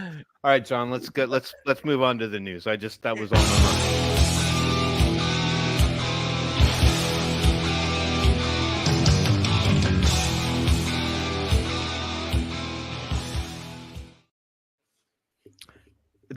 Wow, Charles pulled an amazing disappearing act. Look at that. We just by the power of magic, we made Charles disappear. Dude, that was pretty amazing. So what is that famous magician? What's his David Blaine? You're David Blaine. David Blained us right in the middle of the show. That's pretty good. Maybe we should have just really quickly played another segue, and then he would have come back, and then it would have been totally like magic. Yeah. No, and to the folks who heard the bumper, that's Skid Row in the back. Don't hate on Skid Row nowadays. They got a good young singer, and Sebastian's not coming back, so you can all put that to rest. Hello, California. It's Eric Gronwall on the way. All right, so let's talk about some news. I pulled up a few articles. We got roughly 30 minutes. I think we can get through most of them. But the one that I wanted to highlight first was one of our very own. Right here. I was not on the show last week, so I'm aware of who the guest was. But our own dear Allison, who's not here on the show tonight, feeling a little under the weather, she actually did an interview with E-Cig Click. Michelle was the guest last week. Am I not mistaken? Yes. She's from E-Cig Click. So there's a nice article out there. And it's Allie just telling her story, more or less. I don't think that there's anything groundbreaking or new information in the general interview itself that kind of doesn't already bring to light what Allie does with her life and all of the different things that she's involved in. I think for me, it was a bit more of, actually just sort of a proud moment. And that if you go further down the article, John, if you Yes, scroll, sir. if you Yes, scroll sir. all the way down, basically she just gets asked questions about, how did she find vaping? How long has she been vaping? How did she quit? What does she do? What organ? And we got a plug. We Yes. got plugged, folks. We're famous now in the e-cig Famous. click page. You're gosh darn right about that. The Wednesday Night Live show got a plug. So yeah, but I think where she kind of wrapped up most of that interview was, how could people advocate? How could they help? What can they do to get involved? And she made very poignant arguments to the fact that, if you want to get involved, it's not going to typically find you, that you're going to have to look around your area and find advocate groups, that are doing good work, and get involved in any way, shape you can, however little or however much you can afford your time. There's, people like myself and John, we don't get paid to advocate. We do it because we care.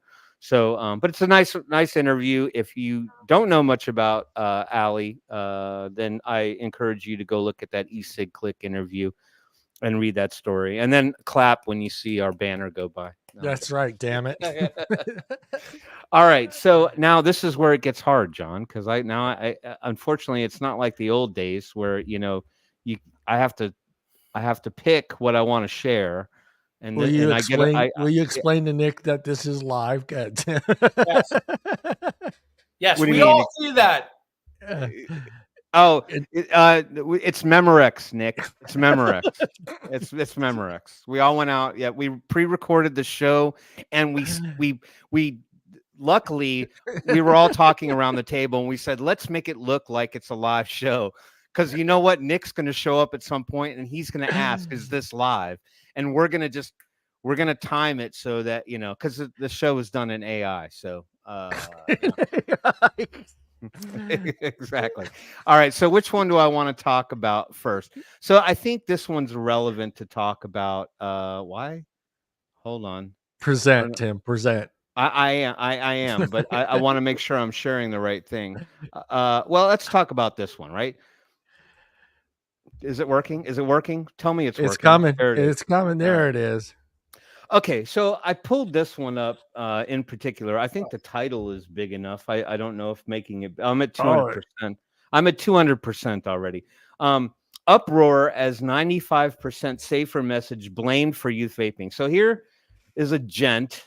His name escapes me. His name is Dr. Mike McKean, a doctor nonetheless. He thinks that a crucial error has been made by telling the truth. He thinks that by telling the truth, we've only coup de grace our own fate, and that we set the stage. The Royal College of Physicians and our parroting of that heralded a lot of D's and E's in that word, our heralded parroting of the 95% safer or less harmful statistic is exactly what has sparked the fire that has created the teen youth epidemic. That by us saying it's safer, that the kids just said, well, fuck it, we're all gonna go do it now. Yeah. And now we've just walked ourselves right into the mire, right? And there's a lot to that argument, but we can read some of his commentary. He said, first of all, that it was a very unwise thing to have done, and it's opened the door again with the big fancy scare you terms, significant chaos. Woo. It's chaos out on them streets.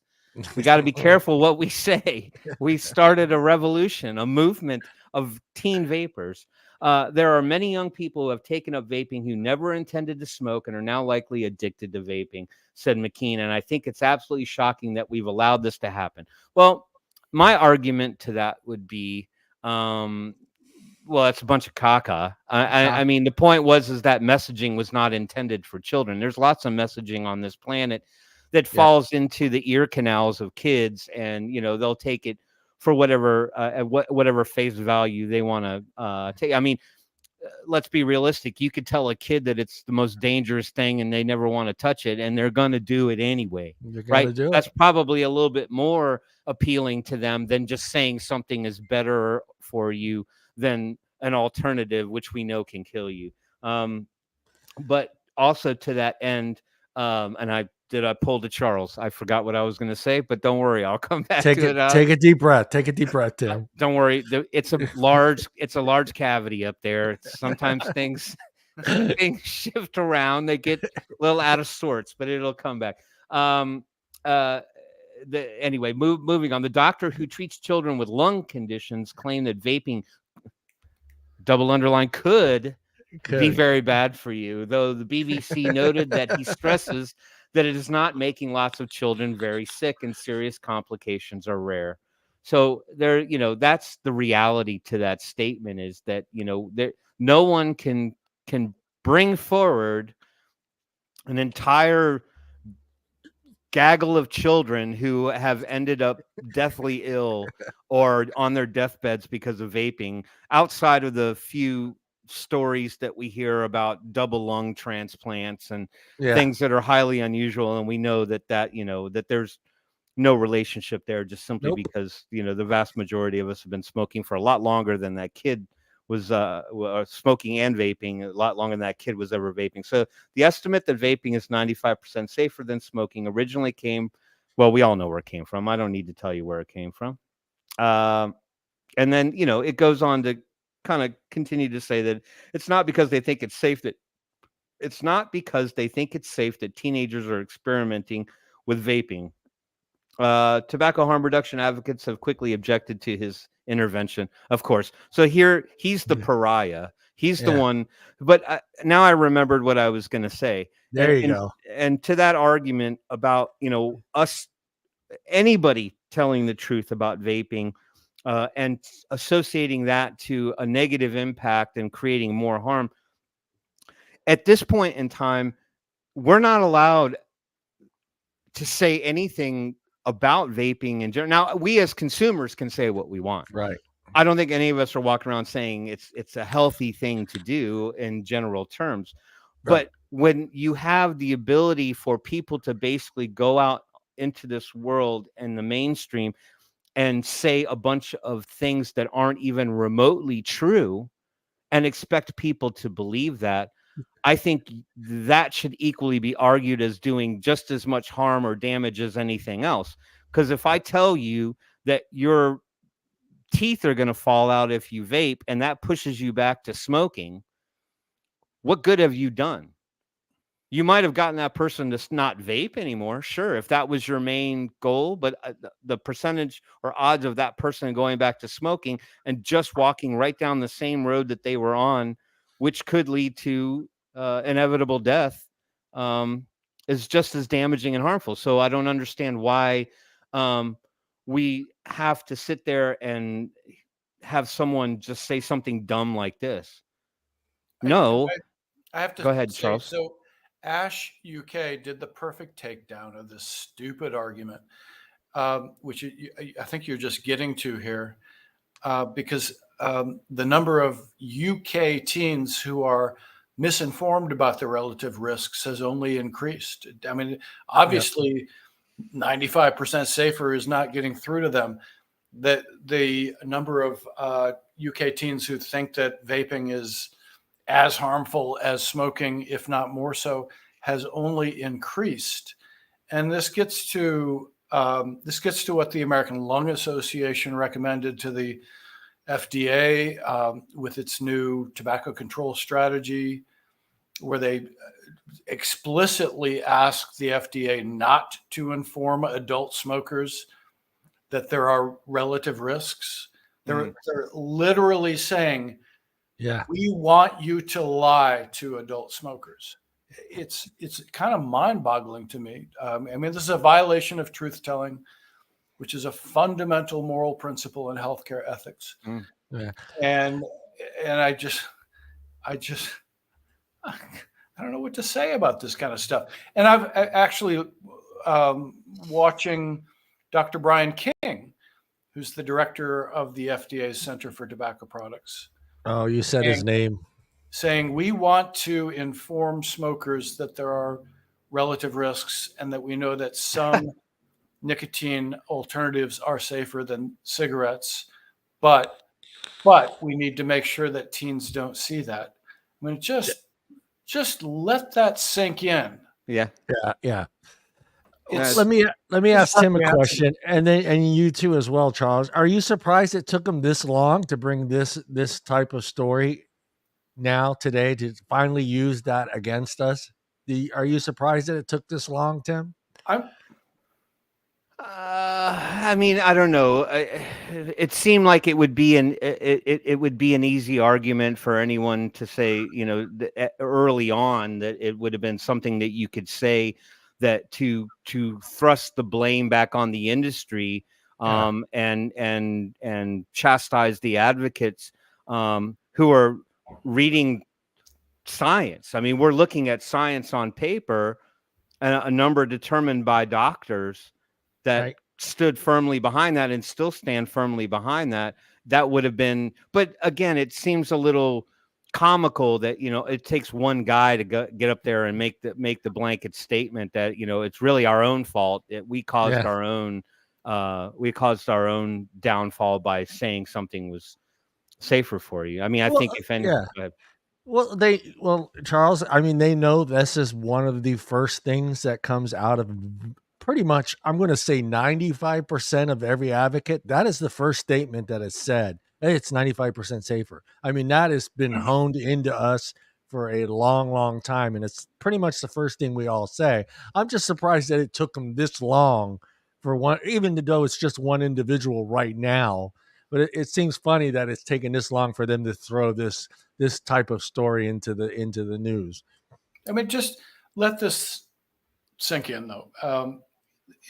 From 2020 to 2022, so just a 2-year period, UK teen nicotine vaping increased by 3%, and they're losing their collective minds over this. And over the same time period, UK teen smoking dropped 2%. So, and the difference between 2 and 3 is it's not even statistically significant. So there was a minor product substitution. Nicotine use didn't increase, and harm definitely decreased. And the UK media is going nuts over this. I have to suspect that this is media manipulation that's going on. And I'll always say the U.S. is the epicenter of the misinfodemic, but the epicenter seems to have shifted a bit to the UK now.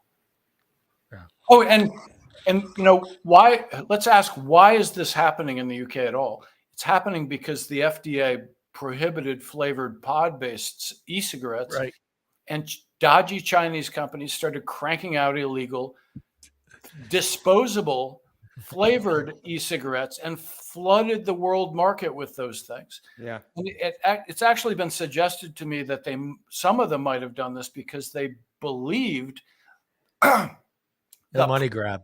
I'm all choked up. The propaganda that was coming out of CTF, Campaign for Tobacco-Free Kids, Bloomberg funded organizations, Vital Strategies, and so on, that this is all a teen thing. And so that's if they believe that was their market, crank out millions upon millions of these cheap disposables. And most of the disposables that UK teens are using, they're not even legal. They're not even legal. Should never have been allowed through the ports in the container ships or in the containers. And so to blame public health for telling the public the truth is just really grotesque. Yeah. Yeah, and to bolster that point, well, I'll just finish on that last quote, where Stuart Ritchie, a science writer, said, "The fact that a prominent doctor, head of policy at a major medical organization, seems to be arguing that people should become even less informed, that medical organizations should dilute the truth of their message that vaping is relatively safe seems quite perverse." Yeah. And so he's basically putting it right on his face. Here's the egg. I'm throwing it right back at you. So, I mean, just an interesting stance to take. blame us for our, say that we're at fault. Well, really, the medical community or the Royal College of Physicians should have never told the truth. Bad Royal College. Bad Royal College. Yeah, but I mean, the American Lung Association completely agrees with this argument.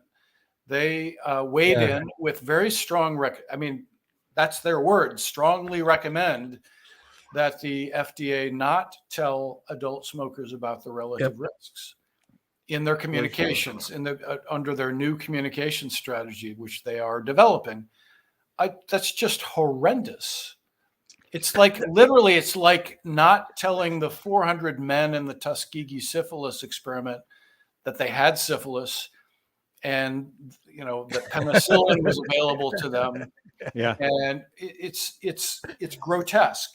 Oranges are bad for you. Don't eat oranges. No, I'm kidding.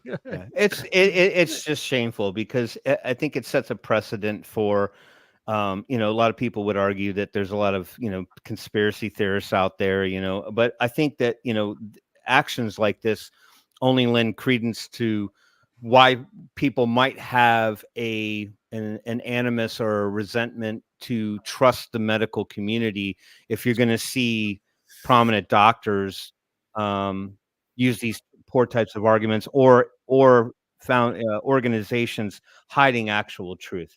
Tell us the truth. Let's be realistic. I mean, so we talked about that earlier. What are they doing for those kids that actually maybe did do that because it was less harmful? Maybe they do have a 2-pack a day habit and they are trying to quit. What are they doing for those kids? What are they doing for them? Are they helping them in any way? So we talked about that earlier. I wrote an article about the Tuskegee syphilis experiment and tobacco control. And my final point in that article was that possibly the public health's increasing loss of trust for public health pronouncements and recommendations is the worst harm of all. Hey, John, what's wrong? I'm not getting. Oh, I didn't do nothing. I got no. I couldn't find the right button to go to the next article. Yeah. Sorry, I was not blaming you for your show being a great show. I was secretly blaming myself for being an idiot. For saying that you get this. Exactly.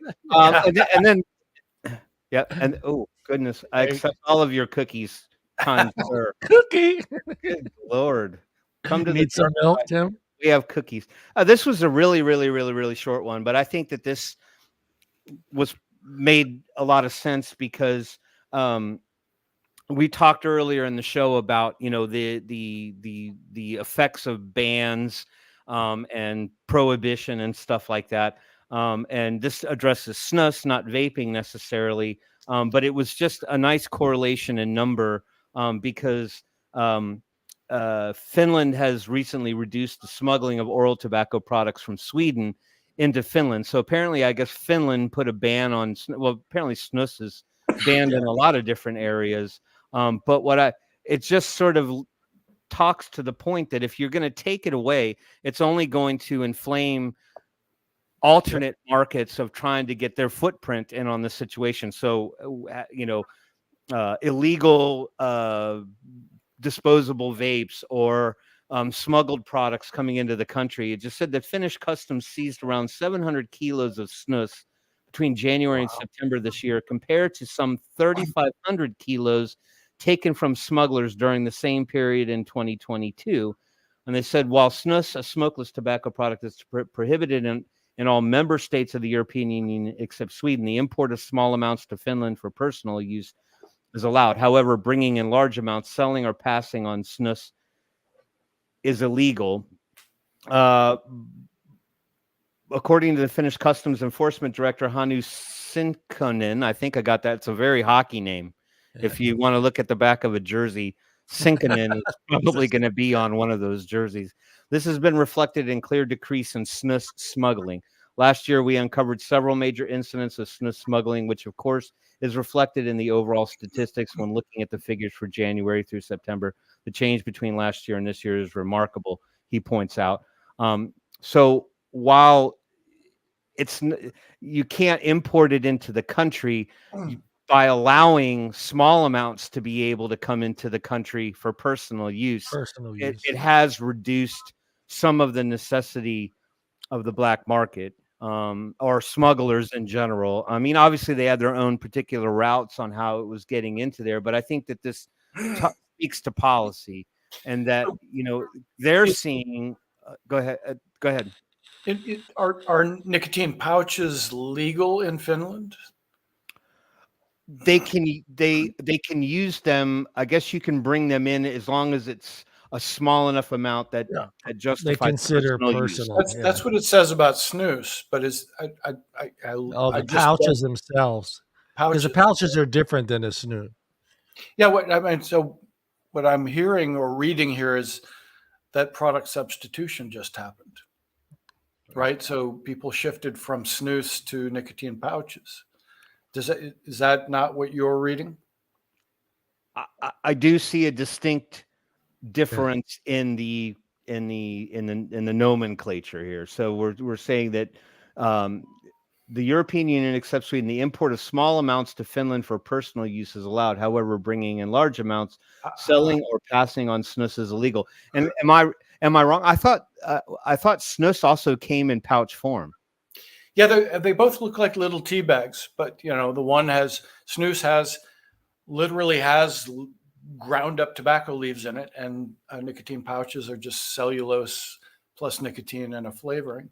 So this, I don't know, we'd have to ask Juka, because I was not aware if nicotine pouches are legal in Finland.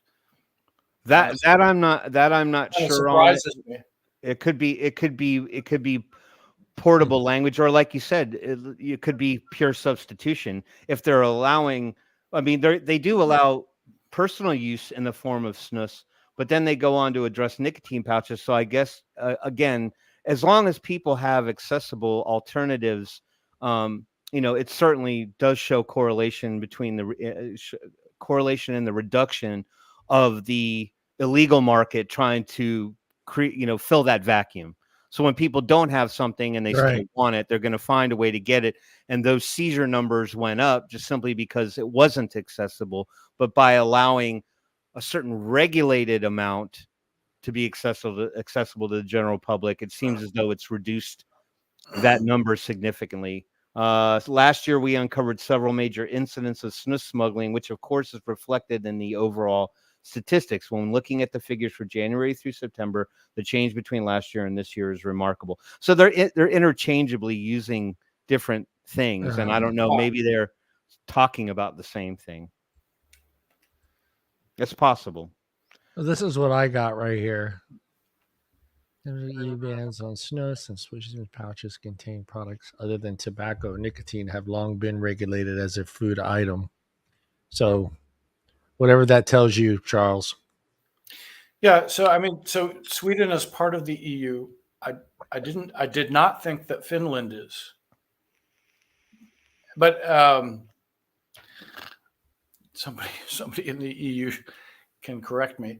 But so we need to distinguish between nicotine pouches, which really only came on the market 4 or 5 years ago, and their sales have been skyrocketing, like all over the place, including here in the United States. And what was it like? Was it Belgium that just banned them for some stupid reason?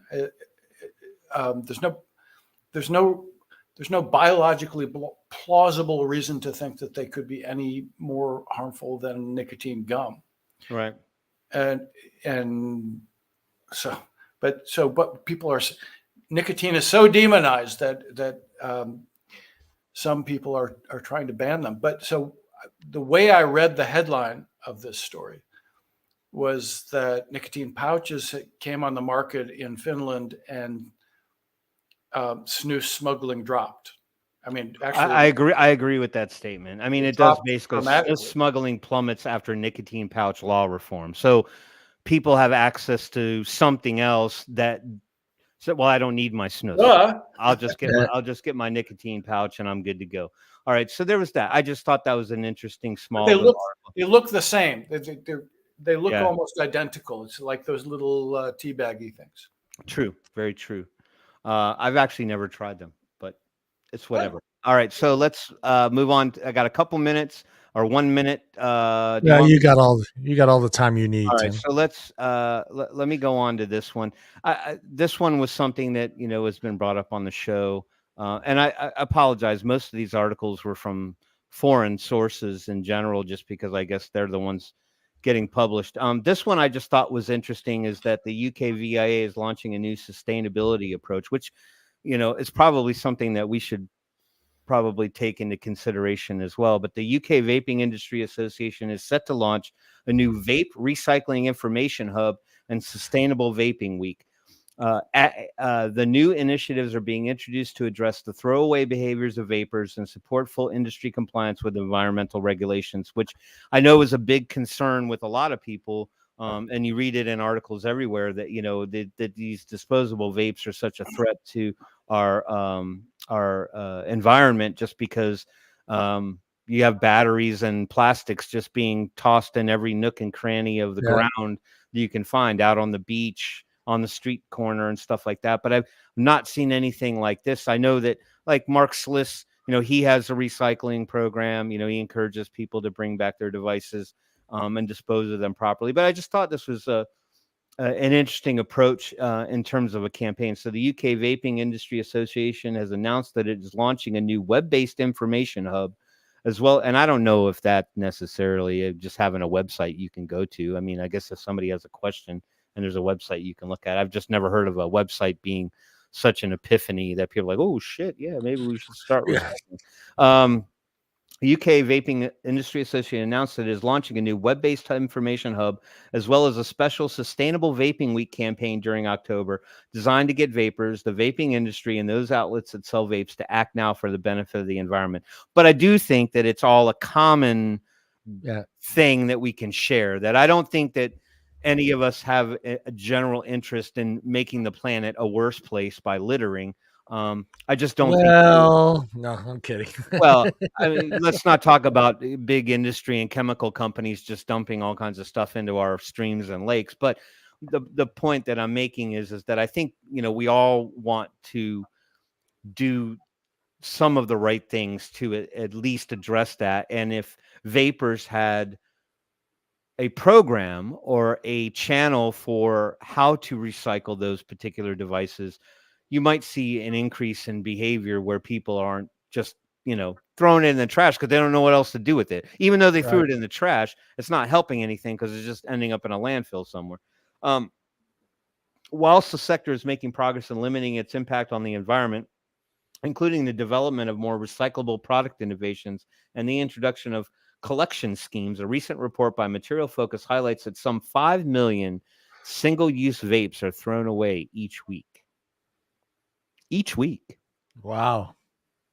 That's a lot of stuff. That's a lot. Fuck. Right. Just picture 5 million.